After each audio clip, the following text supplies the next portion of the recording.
It's becoming that time in life when a product, say the iPad, just gets out of date.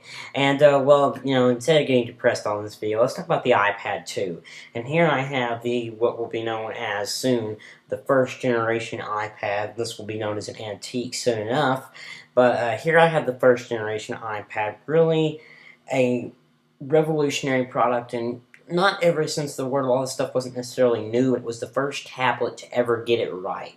This was the first tablet that ever sold more than a few thousand copies, and really has, I think, changed the industry dramatically. Now everybody's making a tablet. Even BlackBerry or RIM is making a tablet. Whether it'll succeed or not, we'll have to wait and see.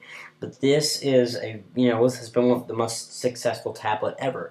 And so let's talk about how Apple is going to follow this product up. This product that has sold millions and millions of copies, even has, I think, 37% market share just in the ebook market. So they're pushing the Kindle out.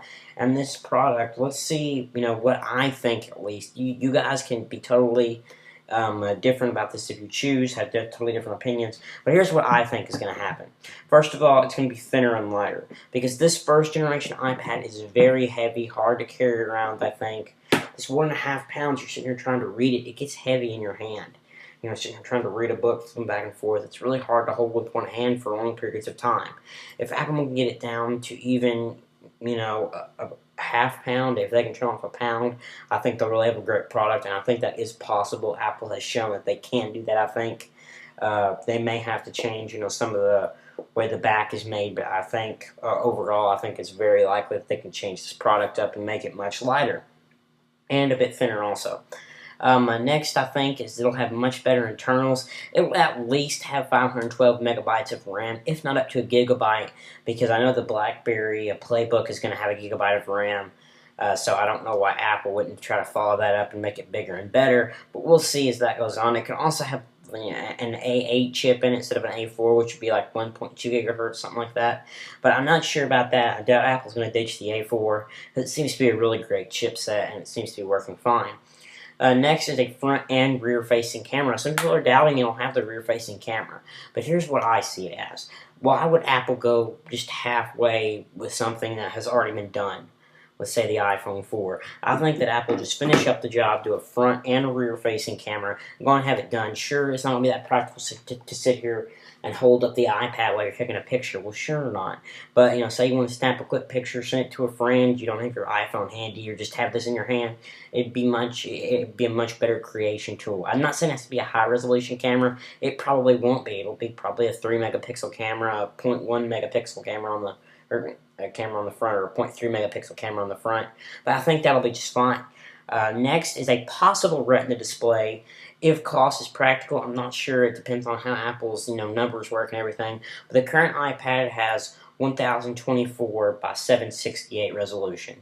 If this goes Retina display, it'll be around 2480 by 1536. That would be a huge resolution for a display of this size. And I still think we'll stay this size. As Steve Jobs has currently said, there is not going to be a 7-inch iPad. Those tablets are basically smartphones, and that's what Steve Jobs has said. Also, I think there's going to be a portrait and landscape dock connector. Not exactly sure why. I guess it'd be better, maybe dock it, and charge it and stuff like that. I don't really see the purpose in that, but Apple has shown interest with some trademarks and patents, which I'll show you. Here is the picture I got off the internet. But basically, Apple showed interest in this, so we'll see where that goes. And that's basically it, all I have for you. And another thing I predict, too, is that they'll get this black bar gone in the 3G version, because that is just ugly. And that's the main reason I think it'll be gone, because that black bar is just a big eyesore. The regular iPad is just much prettier without that black bar at the top that just makes the iPad look awful, especially with the front where you can see that black bar peeking around the bezel. So, and that's about it. I hope you guys enjoyed this. Feel free to chime in the comments. I really like to hear your guys' comments and see what you guys think. What do you think this next iPad is going to be? I mean, I'm open to suggestions. I just kind of review the data and make my best guess. But, there's been times where I'm totally, absolutely wrong, but I just go by what I hear and the more reliable sources and what's business practical. So that is it. I hope you enjoyed this. Don't forget to thumbs up, comment, and subscribe, and I'll see you guys in the next video.